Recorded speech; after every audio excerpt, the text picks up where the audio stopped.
இனிமே கண்ணை மூடிட்டு கடலை எண்ணெய் வாங்கலாம். ஏன்னா மந்த்ரா கடலை எண்ணெய் இதயத்தின் தயாரிப்பு. வறுக்க பொரிக்க ஏன் எல்லா சமையலுக்கும் மந்த்ரா தான். மந்த்ரா கடலை எண்ணெய், அபார ருசி, ஆரோக்கியமான உடல் நலம். வணக்கம். செய்தி சுருக்கம்.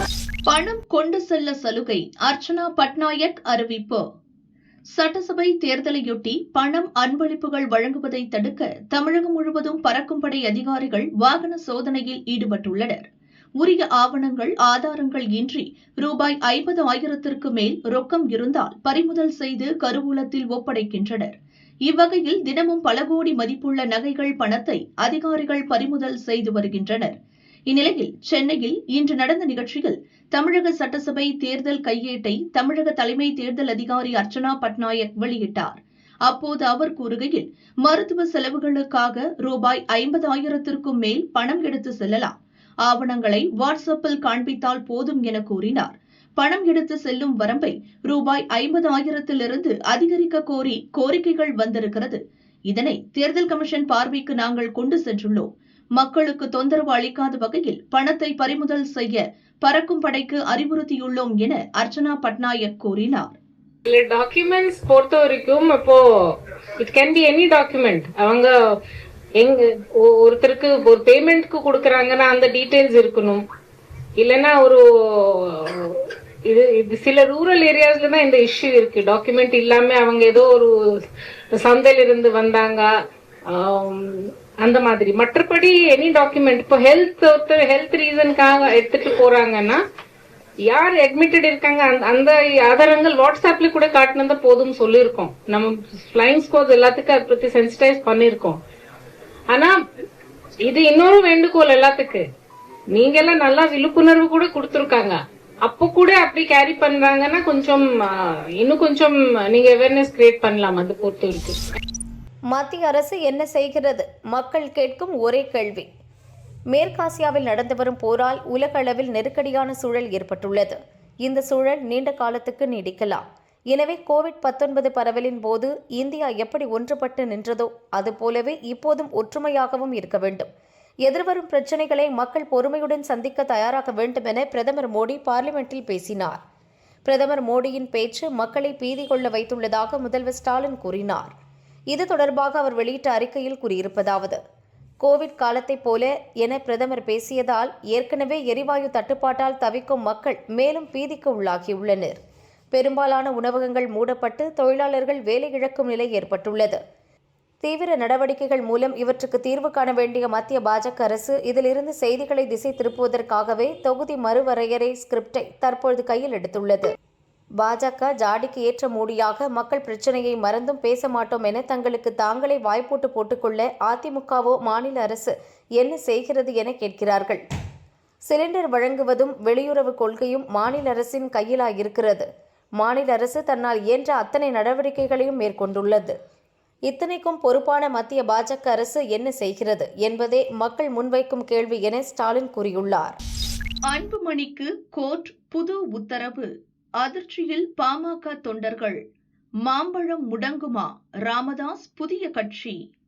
பாமகவுக்கு யார் தலைவர் என ராமதாஸ் அவர் மகன் அன்புமணி இடையே ஓராண்டுக்கும் மேலாக மோதல் போக்கு இருந்து வருகிறது. இதனால் கட்சி இரண்டாக உடைந்துள்ளது.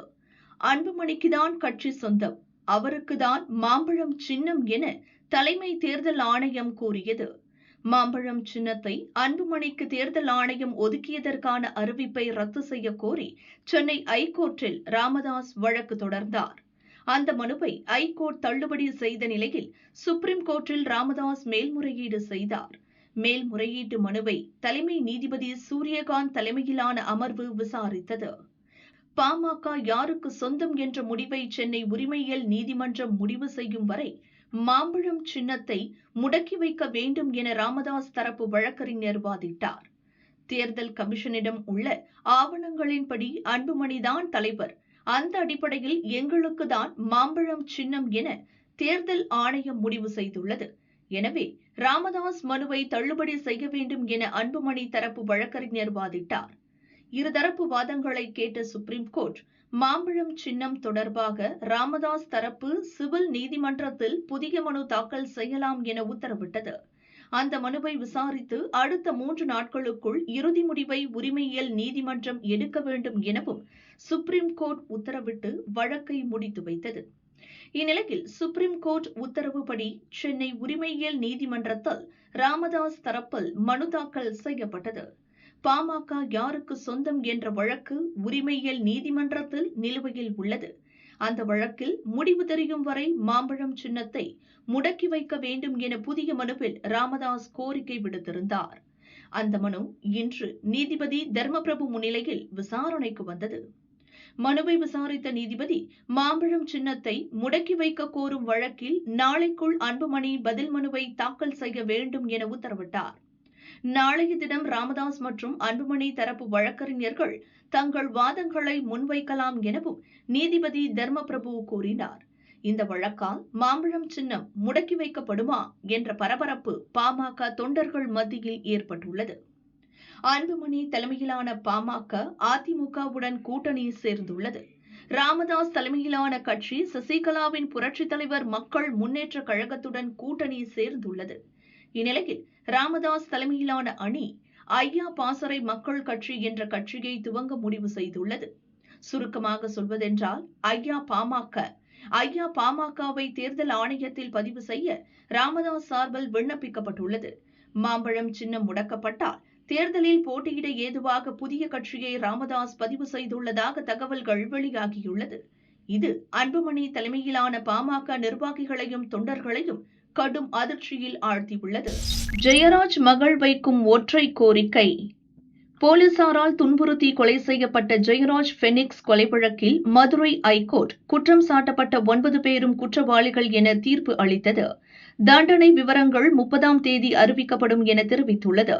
தீர்ப்பு குறித்து தென்காசியில் வசித்து வரும் ஜெயராஜின் மகள் பெர்சியா கூறியதாவது: கடந்த 2020ஆம் ஆண்டு எங்கள் அப்பாவை விசாரணைங்கிற பேரில் சாத்தான்குளத்து காவலர்களால் அழைச்சிட்டு கொண்டு போய் எங்கள் அப்பாவை கூட்டு போன உடனே அடித்த உடனே என் தம்பி பின்னாடியே போன என் தம்பி எதுக்காக எங்கள் அப்பாவை அடிக்கிறீங்கன்னு கேட்டதுனால, நீ போலீஸை எதிர்த்து பேசுவியா, அப்போ போலீஸ்னா என்னன்னு காமிக்கிறேன்னு சொல்லி அங்கே இருந்த 10க்கு மேற்பட்ட போலீஸார் எங்கள் அப்பாவையும் என் தம்பியையும் அழுத்தி பிடிச்சி ஒருத்தர் மாற்றி ஒருத்தர் கிட்டத்தட்ட 6 மணி நேரம் எங்கள் அப்பாவையும் என் தம்பியும் மாறி மாறி அடித்ததன் விளைவாக எங்கள் அப்பாவும் என் தம்பியும் இறந்து போயிட்டாங்க.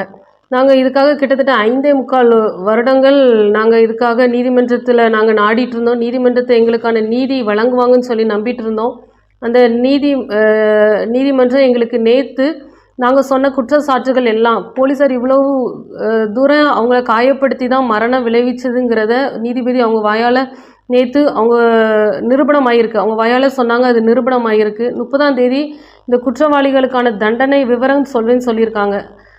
நாங்கள் நீதிமன்றத்தை திருப்பி நம்புகிறோம். உயர்ந்தபட்ச தண்டனை உச்சபட்ச தண்டனை கொடுப்பாங்கன்னு சொல்லி நம்புகிறோம்.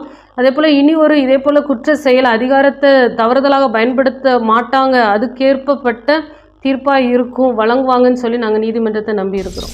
படம் பிடிக்க வந்த பறக்கும் படை கேமராமேனுக்கு அடி, திமுகவினர் அத்துமீறல். கிருஷ்ணகிரி மாவட்டம் ஊத்தங்கரை அரசு தொடக்கப்பள்ளிக்கு எதிரே உள்ள சாலையில் நேற்று முன்தினம் இரவு திமுக சார்பில் BLO ஆலோசனை கூட்டம் நடந்தது. அனுமதியின்றி MLA முன்னிலையில் நடந்த கூட்டத்தை படம் பிடிக்க தேர்தல் பறக்கும் படை குழுவினர் சென்றனர். அங்கிருந்த திமுகவினர் இதை தடுத்து பறக்கும் படை கேமராமேன் வேடியப்பனை தாக்கினர். வேடியப்பன் தானாக முன்வந்து திமுகவினர் மீது போலீசில் புகார் அளித்துள்ளார். பறக்கும் படை அதிகாரிகள் இதுகுறித்து உயர் அதிகாரிகளுக்கு தகவல் தெரிவிக்கவில்லை என கூறப்படுகிறது. சம்பவம் குறித்து வழக்கு பதிவு எதுவும் பதியப்படவில்லை. பெரிதுபடுத்த வேண்டாம்.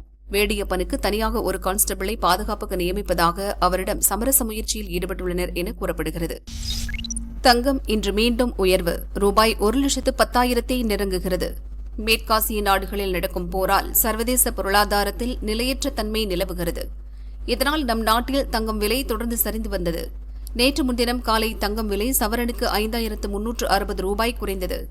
பிற்பகலில் தங்கம் சவரனுக்கு 2,240 ரூபாய் குறைந்தது.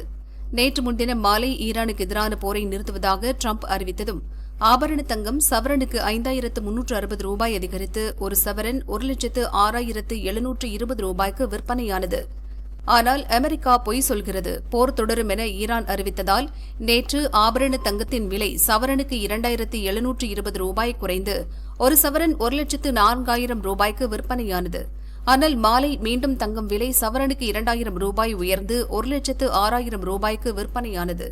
இன்று ஆபரண தங்கத்தின் விலை சவரனுக்கு 2,800 ரூபாய் அதிகரித்து ஒரு சவரன் 1,08,800 ரூபாய்க்கு விற்பனையாகிறது. கிராமுக்கு 350 ரூபாய் அதிகரித்து ஒரு கிராம் 13,600 ரூபாய்க்கு விற்பனை செய்யப்படுகிறது. வெள்ளி விலை கிராமுக்கு 10,000 ரூபாய் உயர்ந்து ஒரு கிராம் 260 ரூபாய்க்கும், கிலோவுக்கு 10,000 ரூபாய் அதிகரித்து ஒரு கிலோ 2,60,000 ரூபாய்க்கும் விற்பனை செய்யப்பட்டு வருகிறது.